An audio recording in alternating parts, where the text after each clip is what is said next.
So we're standing in front of a 1996 Honda Accord. And I just realized I should be doing the video inside the car. Give me 1 second.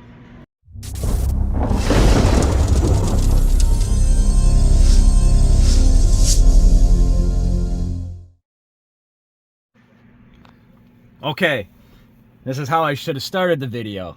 We're sitting inside a 1996 Honda Accord, and you may ask yourself, why do I have my shoes off? Well, a couple reasons, actually. Only one reason. This car is immaculate. It is like a time capsule. And yes, even though we have floor mats, number one, my feet do not smell or stink, so I'm not worried about that. I still feel like I should have no shoes on in this car. We also have seat protectors. I will add the seat protector on. I don't know if I'm going to be able to fully gauge with a video, and when we're in a car, the lighting is a little bit, it's not as great, so stuff may seem a little grainy. I can eat off the carpet. I'm not even like joking. If I can climb and lick the carpet. Okay, you get the idea. Okay. Originally, this guy contacted us. So as I was saying, originally this guy contacted us. He shot me an email and he said, hey, I just bought a 1996 Honda Accord. Are you familiar with the brake setup? If you're not familiar with these Accords, they have a captive rotor. So the hub is integrated into the actual rotor, which makes, if you've done a normal brake job, and let's say a normal brake job takes you about an hour, well, this one you can almost triple the amount of time, because you have to press off the hub and all that stuff. The bearings are inside. It's a nightmare. I really don't know why Honda did it. I don't know if this was just like, hey, let's try this and see if it works, and then, you know, it didn't work really well, so they stopped doing it. I don't know why. But going back, we were going back and forth in an email. He wanted to know if we're familiar with this chassis. Of course we are. And then we started talking. He wanted to do brake lines. He asked in the email, he's like, well, what do you think about doing the timing belt and all that stuff? Which was funny. I actually told him, hey, I was going to reply back with that as well, but I didn't want to be pushy. The one thing that I try not to do, especially if you're new here and if you don't know me or you never talk to me, and you know, watching me on YouTube is a different story. You know, you just don't get a feel for me. I told him the biggest thing is I didn't want to try to sell stuff to him. I didn't want to act like I was being a typical salesman, but I said, hey, good call. If you don't know when the timing belt's been done, we should do that. We should also do the water pump. And during the whole little, the whole reports, I should say, that we do here, we try to capture everything. We alert the customer, hey, this is bad, or hey, this needs to be swapped out. Do you want to do it now? You know, hey, it might save you a little bit of money if you do it now, because we have such and such part off anyways. We update the customer. We keep them, you know, updated on what's going on. What we are noticing, so the car is immaculate. It is clean. I don't know if I stated in the video, but it has 64,000 miles. One thing it does seem like, it seems like the car has sat for a while, because a lot of the seals are kind of like weeping oil. They're not dripping, but you know, when a car sits, the seals kind of dry out. Oil will kind of weep out of them. So there's some stuff that we're catching, we're updating him with and whatnot. We're in the process right now of finishing up the timing belt job. I'm going to walk right back out. I'm going to put my shoes on, because I don't want to walk around, I don't want to say bare feet. I do have socks on. But like I said, I don't know. I'll get some more video too. Let me get out of the car and flip my camera around. So I do got my shoes back on, my $15 Walmart special. Really comfortable, and they last. These are actually pushing, I don't even know. I try not to spend I try not to spend a lot of money on shoes, because they're gonna get ruined ultimately here with everything we got going on. So now that I'm out of the car, and we're done talking about my feet, it is just, like I said, man, this thing is so clean. It's unreal. It's like a time capsule. I didn't even know they had this color interior, number one. It's insane. It truly is. While we're speaking about shoes, going back to shoes, my mother said she wants to buy me a new pair for my birthday, and she does watch my video, so thank you, Mom. I will get some shoes soon. These don't have any holes in them yet, so my feet are still warm and not wet. Anyways, that's enough shoe talk. I'm gonna walk over here, and you can see we are wrapping up the timing belt. We have a brand new Honda OEM timing, brand new Honda OEM timing belt installed. As of course you can see, we're going to be bleeding the coolant out when we start it up. And I do want to talk about routine maintenance. That is what this video is ultimately about.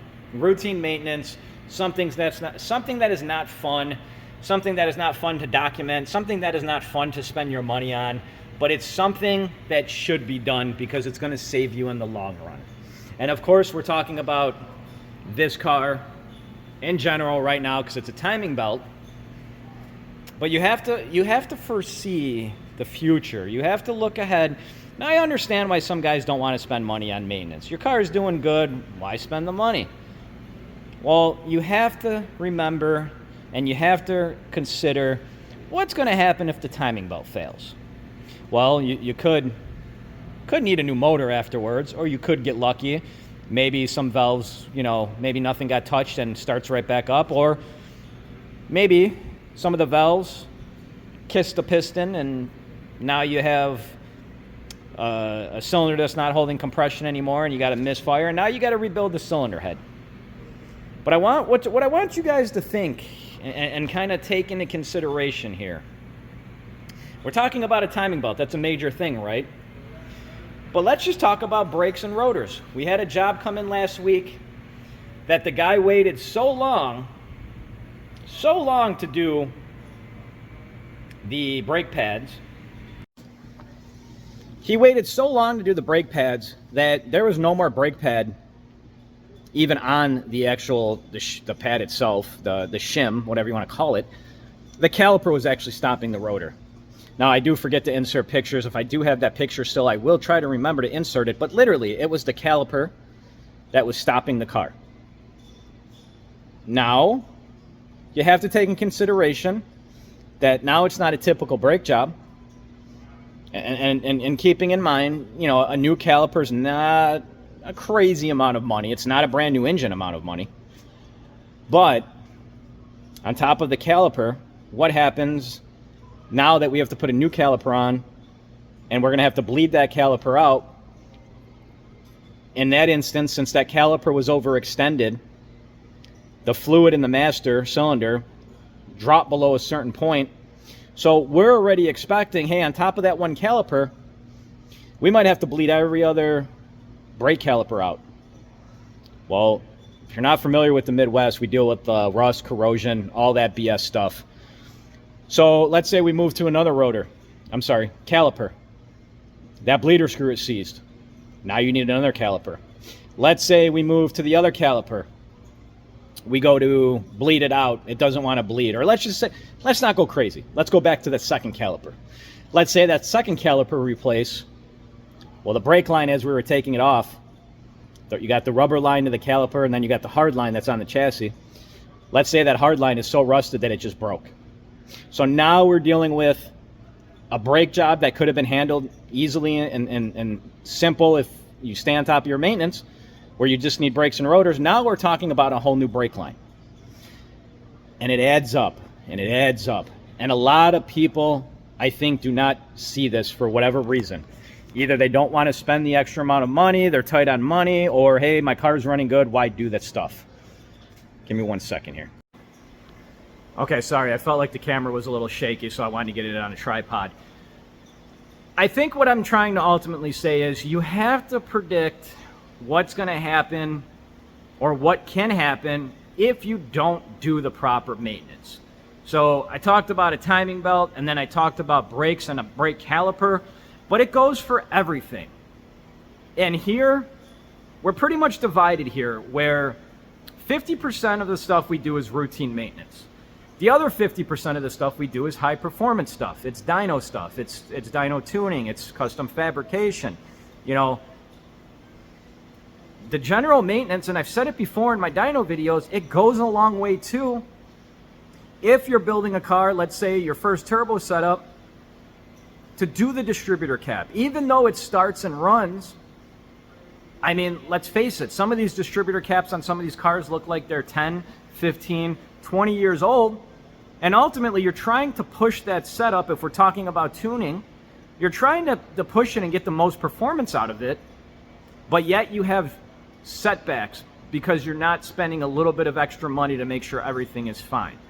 You know, I had to go to the doctor not too long ago. I've been sick. It hasn't been going away. I just turned 40. The doctor mentioned about, hey, you got to get all your checkups done. You're getting to that age. I said, I fully understand that. You know, I feel good. At the time I didn't. I was sick. Gave me a prescription, knocked out whatever I had. But I told her, I know, I understand. I know, you know, your car, you can kind of treat your body kind of like the car, same kind of way. You know, just because it's running right doesn't mean all of a sudden out of nowhere your timing belt might not snap. Or in that brake situation, what would happen if that caliper would have failed completely, overextends itself so far, now you're leaking brake fluid, and then you have no brake fluid to actually stop your vehicle. So, yes, some stuff is not fun. Going to the doctor is not fun at times. Getting routine maintenance done like a timing belt maybe is not fun. Doing a distributor cap, I don't want to say is not fun, but in a money sense of spending money, yeah, it's not fun, but if it's going to help your car perform, we're talking about the dyno stuff, so you kind of got to separate what I'm trying to say. I'm not saying everybody that has a car that's running good, just go start replacing stuff. No. We have maintenance intervals where it recommends at a certain amount of mileage, this should be replaced. That can be easily found on the internet too. Type in your year, make, and model. So the biggest thing I'm trying to explain here, now it doesn't matter if we're talking about performance, general maintenance, try to be on top of your stuff, even if your car feels like it's running fine. This customer did 110% of what he was supposed to do. The car is in here now getting a timing belt done. It's getting the other work that he wanted done as well. And if we catch anything else in between, we'll alert him, and he can figure out what he wants to do from there. I run my shop, it's a very open shop. Everything is transparent, where I give customers options. And I'm going to tell the customer, hey, this should be replaced immediately, or hey, you got some time. I understand not everyone's rolling in money either and just looking to spend, you know, a gobs amount of money on a specific car. So I try to kind of tell people, and some people will ask me too, well, how long do I got left? How long do I got left on my brakes? You know, and sometimes you'll hear me say, hey, you'll get through winter time, but as soon as winter's done, get them taken care of. You know, we just passed the holidays. We know how money's tight. We keep it all in, it's all taken in consideration. You know, and that's the big thing too that separates us. And a lot of people that are new here, they kind of get surprised by some stuff where, you know, they'll hear, I went to another shop and I got a $1,000 estimate back. And then they told me I had to replace this, and they tried to scare me. We're not here to scare you. We're here to educate you. We're here to share the knowledge. We're trying to tell you, hey, what can happen if this were to fail? And ultimately, at the end of the day, if you don't want to do so, that is going to be on you. So going back, I wanted to really cover I wanted to get a video specific into routine general maintenance. I think a lot of younger guys, you know, that's the same thing. You're going back into the body and whatnot. You know, a lot of younger guys, they don't foresee the future.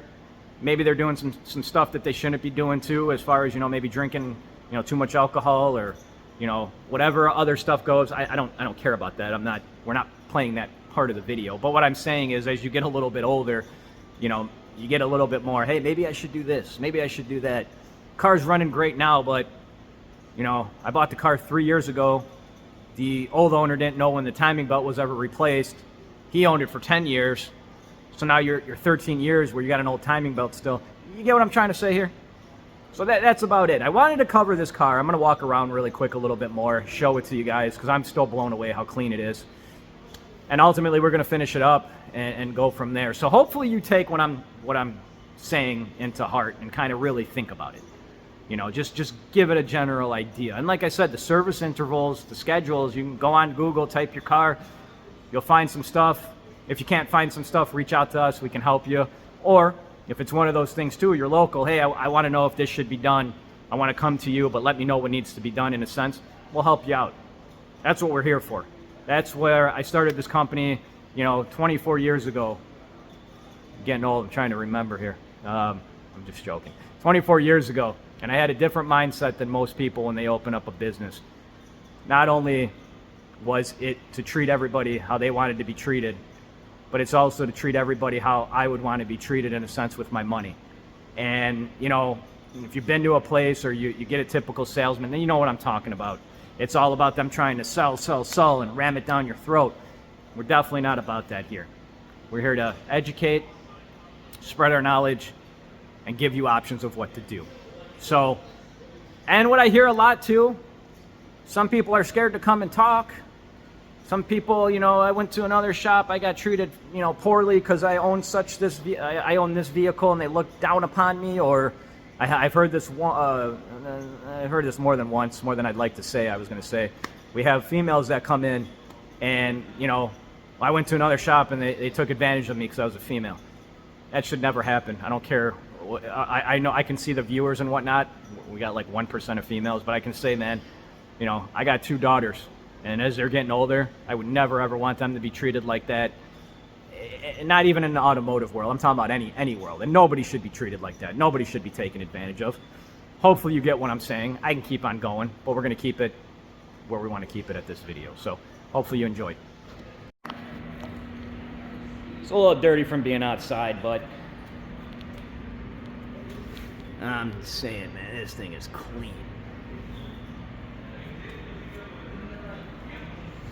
Honda Accord LX. Thanks for watching, everyone.